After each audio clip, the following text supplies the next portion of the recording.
Welcome to Pakistan's Crossroads, the podcast where we delve into the most pressing issues facing our nation. Today, we confront a challenging question that strikes at the heart of our political history and current reality.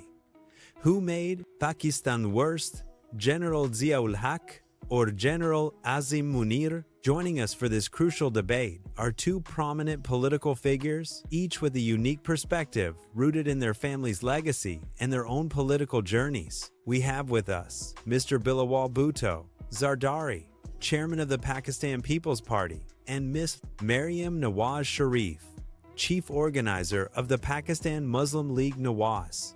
Welcome to you both. Let's dive straight into our first segment, opening statements. Mr. Bilawal, let's begin with your thoughts. Bilawal Bhutto Zardari. Thank you. When we speak of who made Pakistan worst, one cannot escape the shadow of General Zia-ul-Haq. His era was a catastrophic deviation from our founding principles. He dismantled democracy, abrogated the Constitution, and ushered in an age of religious extremism and institutional decay that continues to haunt us. The very fabric of our society was torn apart, paving the way for a deep state that perpetually interferes with civilian rule. The long-term consequences of his actions, the radicalization, the weakening of democratic institutions, the culture of fear, these are the foundational problems from which all subsequent crises have sprung. He is, without a doubt, the architect of many of Pakistan's worst ills. Maryam Nawaz Sharif.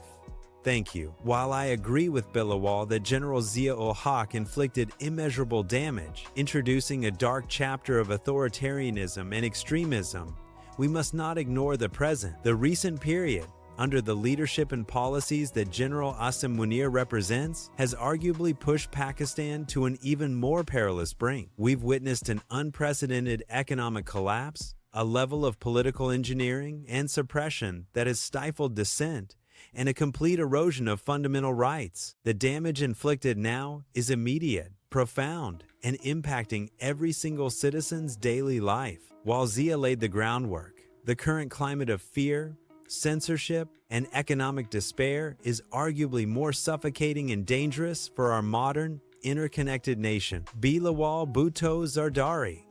Maryam, while the current situation is indeed dire, we must trace its roots. The political engineering you speak of, the hybrid regimes, these are not new inventions. They are sophisticated iterations of the model Zia-ul-Haq perfected. He legitimized military intervention in politics, corrupted the judiciary, and created a civilian facade for military rule. Without Zia's original sin, perhaps these newer interventions wouldn't have been so easy to execute or so devastatingly effective. He broke the spine of democratic continuity, and every subsequent authoritarian move, including the recent ones, builds on that very broken foundation. The current leadership merely continues to exploit the weaknesses Zia embedded in our system. Maryam Nawaz Sharif. Bilawal, I acknowledge the historical context, but the sheer speed and breadth of the current economic collapse and the comprehensive assault on political and civil liberties are unprecedented in our recent memory. People are losing hope daily. Businesses are failing. Inflation is rampant. Zia's era was harsh, but the globalized, digitally connected world makes current suppression feel more suffocating and the economic hardship more acutely felt by the common man. Furthermore, the level of political targeting, the incarceration of veteran politicians, the silencing of media, and the alleged manipulation of the electoral process under this current dispensation has created a political vacuum and instability that is truly alarming. We are seeing institutions hollowed out, not just influenced, but actively controlled to achieve political outcomes. This is not just a legacy.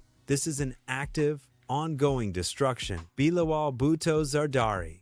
But the very precedent for such control, Maryam, was set by Zia. He demonstrated that the military could effectively rule from behind the curtain, manipulate elections, and suppress dissent with impunity. The current actions, while devastating, are simply an application of the playbook he wrote. If Pakistan had enjoyed an unbroken, robust democratic tradition, if the Constitution had been consistently upheld, these modern interventions would have faced far greater resistance. Zia's martial law fundamentally altered the DNA of our state, making it susceptible to the very issues we debate today. One can argue that the current economic woes are also a consequence of chronic political instability stemming from Zia's legacy of non-democratic transitions and lack of long-term economic vision that prioritizes stability over short-term power grabs. Maryam Nawaz Sharif, Bilawal.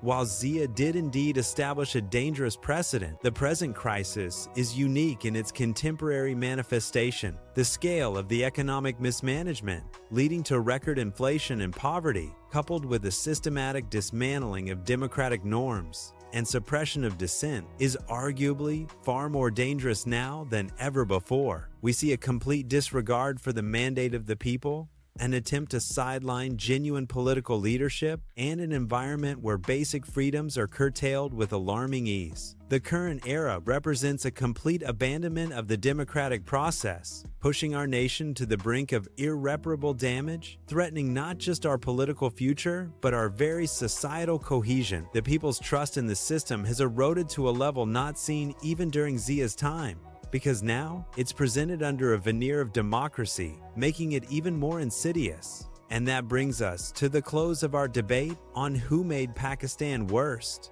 General Zia-ul-Haq or General Asim Munir. We've heard compelling arguments from both Mr. Bilawal Bhutto Zardari and Miss Maryam Nawaz Sharif. Bilawal highlighted General Zia's foundational role in dismantling democracy, fostering extremism, and creating a deep state that paved the way for future interventions. Maryam, while acknowledging Zia's impact, argued that the current era, under the leadership General Asim Munir represents, has brought unprecedented economic collapse, political suppression, and a more insidious form of democratic erosion, pushing Pakistan to an immediate and dangerous brink. It's clear that both periods have inflicted profound and lasting damage on our nation. We thank Mr. Bilawal Bhutto Zardari and Miss Maryam Nawaz Sharif for their candid and insightful discussion today. And to our listeners, thank you for tuning into Pakistan's Crossroads. Join us next time as we continue to explore the vital issues shaping our future. Until then, good day.